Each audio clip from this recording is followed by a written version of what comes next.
CPI ভাই দেখি তৃণমূলকে জব্দ করা যায়নি, যাবে না, যায়নি যাবে না। বন্দে মাতরম, বন্দে মাতরম, বন্দে মাতরম, বন্দে মাতরম। তৃণমূল কংগ্রেস জিন্দাবাদ, জিন্দাবাদ, জিন্দাবাদ। তৃণমূল কংগ্রেস জিন্দাবাদ, জিন্দাবাদ, জিন্দাবাদ, জিন্দাবাদ, জিন্দাবাদ, জিন্দাবাদ। কতই করো হামলা, আবার জিতবে বাংলা।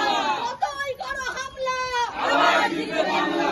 মমতা ব্যানার্জি জিন্দাবাদ, মমতা ব্যানার্জি জিন্দাবাদ। উন্নয়নের সংলাপ চলবে, উন্নয়নের সংলাপ চলছে, চলবে। মমতা বীরভূমের হাসন বিধানসভার নলহাটি ভদ্রপুর ২ নম্বর গ্রাম পঞ্চায়েতের নগরা মোস্তফাডাঙ্গা সহ আরও অন্যান্য গ্রামে মুখ্যমন্ত্রী মমতা বন্দ্যোপাধ্যায়ের নির্দেশে বাংলা মানুষের ঘরে ঘরে উন্নয়নের বার্তা নিয়ে বিরোধীদের সমস্ত কুৎসা ও অপপ্রচারের বিরুদ্ধে পাড়ায় পাড়ায় উন্নয়নের সংলাপ নামে কর্মসূচিতে এলাকার বিধায়ক ডাক্তার অশোক চ্যাটার্জি, জেলা সভানেত্রী সাহারা মণ্ডল সহ ব্লকের আরও অন্যান্য নেতৃত্বরা কোথাও উন্নয়নের বার্তা নিয়ে মিছিল, কোথাও পথসভায় মুখ্যমন্ত্রী মমতা বন্দ্যোপাধ্যায়ের উদ্যোগে কী উন্নয়ন হয়েছে সেই সব খতিয়ান তুলে ধরেন।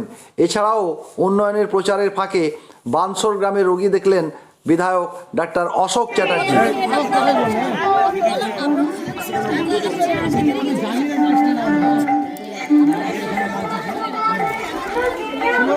কিন্তু আমাদের এখানে শেষ করতে এখানে ওই ভিসা তো পাবে কিছু, হ্যাঁ যেমন জলে মিশিয়ে রাখতে আর ক্রিমটা ব্যবহার করবে 3 সপ্তাহ ওষুধ দেওয়া, 3 সপ্তাহ পর তোমাকে দিয়ে এই রক্তবিজ্ঞান ছবি করে দেবে।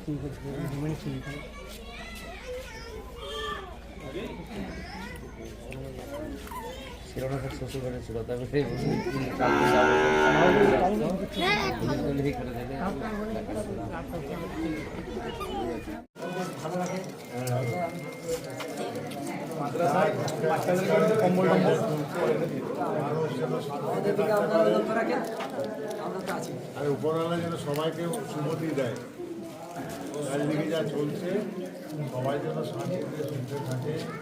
হ্যাঁ, আমাদের সাম্প্রদায়িক সংস্কৃতি